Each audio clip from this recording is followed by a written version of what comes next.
Yeah, so they did not all fit. Kind of piled up a little bit high, but it'll be alright. They'll shrink up when they start to dry out.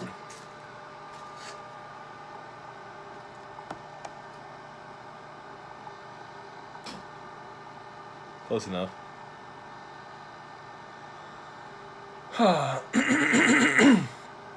There's an adjustable vent at the top. I don't know if it's better closed or open.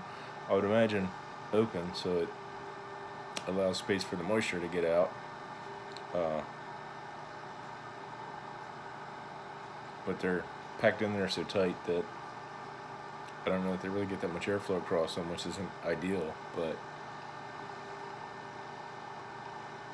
it'll be alright. They'll shrink up soon enough, and then I can reorganize them if I have to.